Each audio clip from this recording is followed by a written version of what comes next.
Hello folks, welcome back to the channel, and of course the PSVR2 release for PlayStation 5 for MSFS 2024 as well as Sim Update 5 has been released. So I thought, why not give it another go to see if anything's changed.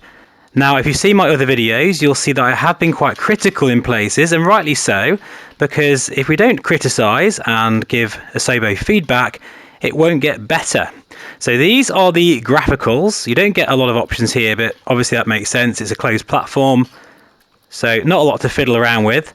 I've put the visual effects particle quality on high, and you can see here most of the stuff is either character or airport services. Makes sense, since those things will probably need tweaking a little bit depending on if you've got add-ons and that kind of thing.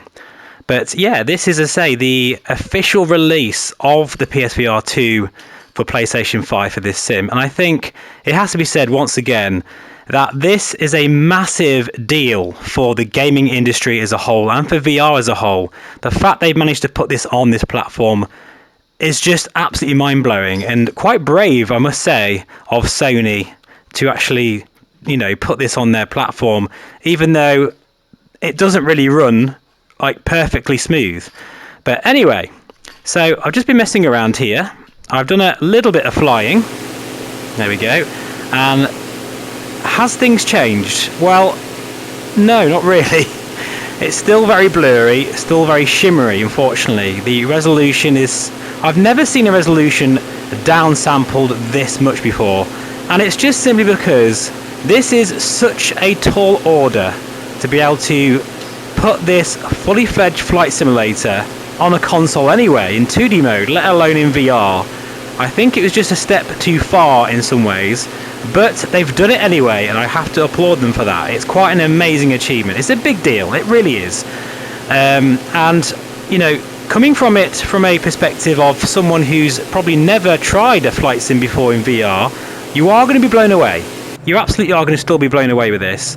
It's just that the resolution, I just hope it doesn't put people off, because people have asked me, why does Aces of Thunder look better than this? Well, it's simply because this is a fully featured, very complex, physics-driven flight sim that you can fly all around the world in. Bit of a difference, you know, it's not really an arcade experience. Well, it can be, but the core sim and what it's doing isn't. And like, for example, here I'm flying over photogrammetry. It feels very smooth. But by the way, if you can hear some jingling in the background, that's William saying hi. But yeah, it's smooth, but it's just one of those things that if you just want to have a muck about in it and do some sightseeing, then maybe that's okay. I think what makes this a bit worse is the fact that PSVR 2, as I've said many times now, has got quite aggressive Mura. If you don't know what Mura is, it's basically the inconsistencies between each pixel brightness, and it creates a sort of fogging effect or dirty window, and it looks very dirty, this window, and it's quite bad, especially unfortunately at night when you want OLED the most. Now the difference between this video and some others you'll see out there from other gaming channels is I'm coming from this from someone who's used VR for a very long time, and of course been a flight sim fan for pretty much my whole life. So I'm kind of like pointing out the things that probably some people probably won't notice, I don't know, but like this is really shimmery here, and it's such a shame. I was kind of hoping it would be a bit better. I do think though it's not all bad news. As I say, it's very smooth. Of course I am using a default aircraft here, but it's very smooth, and I do feel the eye tracking has been slightly refined. It's not quite so aggressive as it was before. I think they've widened the foveated region out a little bit, but also tried to maintain the performance. Anyway, let's try a different experience, because this does look quite blocky. It's not going to show it on the VR recording, but those clouds in the distance, they do look a bit horrible. It's got to be said. But let's now try the F-18 Hornet, nice and low, a fast aircraft like that. It'll be interesting to see if the smoothness feels any different. So I'll see in a minute. Right then, so here we are on the F-18 Hornet. Little bit juddery in places, but I am recording, so that probably will take some of the CPU resources. And just a quick shout out as well to VR Wave, which do sponsor the channel. They're not sponsoring this video, but I want to mention them anyway because I do recommend that whatever VR headset you have, make sure you get lens inserts because they help protect your lenses, and you can have blue light filters which help combat motion sickness and insomnia. And of course, if you do wear glasses, then it's essential to have lens inserts. I have a very nice 5% discount in the notes below. So yeah, this does feel a little bit juddery, and again, this is just a default situation here. I am low to the ground though, so I guess it is expected. I mean, in fairness, if I look at the amount of trees and the LOD, which is probably only around 50, 60, and maybe it could do with going a bit lower, and then increasing that resolution of the headset. But yeah, you're only going to get my honest opinion, folks, on everything on this channel. I'm not doing it from someone who has a 5090 PC, not at all. And if you think that's just ridiculous, you really are missing the point.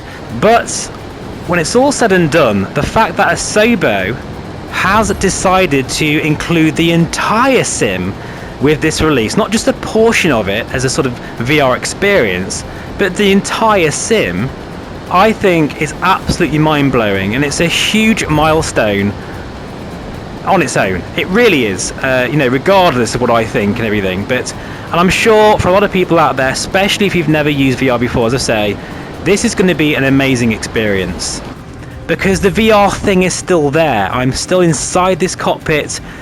The depth perception and the spatial awareness, it's absolutely amazing. I really feel like I'm in an F-18 Hornet right now.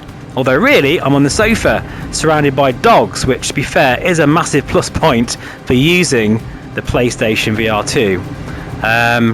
But yeah, as I say, it's still very, very shimmery. I was kind of hoping they'd be able to do something with that. They may still be able to, I don't know. In terms of the clarity, I can read the gauges, but they're just very fuzzy and I have to lean in. So just bear that in mind as well. And yeah, I think overall, a monumental achievement, a very tall order for Sony and Asobo. I think it's very brave of them to do this, but for me personally, I would spend that little bit more money, £500-600, and get a Quest 3 with a sort of low to mid-range PC, which you can get now for about £1,000. So all in, you're looking at around, well, £1,300 or so. Especially if you use my discount with the Stormforce computers, and that's not affiliated. I'm just saying that to help you out if you really do want a better experience in this. But it might get your feet wet, you know, and that's all that matters. It might just be enough for you to go, do you know what, I really do enjoy this and this is blowing me away. And if that's the case and you are here as a new VR user, you are more than welcome. Pull up a chair. Welcome to this amazing hobby. It only gets better, I'll tell you that. Anyway, before I go, please do let me know in the comments below if you'd like to see any more content with the PSVR2 PlayStation 5 release, because I've still got this console for a little bit. And again, massive shout out to Gary for loaning his PS5 Pro and the headset as well. I mean, incredible. Really, really appreciate it, mate. Thanks so much. And since I still have got it, if there's anything you'd like me to try, please let me know now before it goes back. I am tempted to try a full flight with the DualSense controllers, you know, the actual proper VR controllers, because at the moment, as you can see here, I'm not really flying very well. I'm just using the main sort of PlayStation 5 controller. But I do feel, as I say, it's still amazing how this is possible. And just a couple of videos back from this, I was complaining about the state of VR and how expensive it's getting. Well, this proves that there is other options out there. Pretty exciting stuff.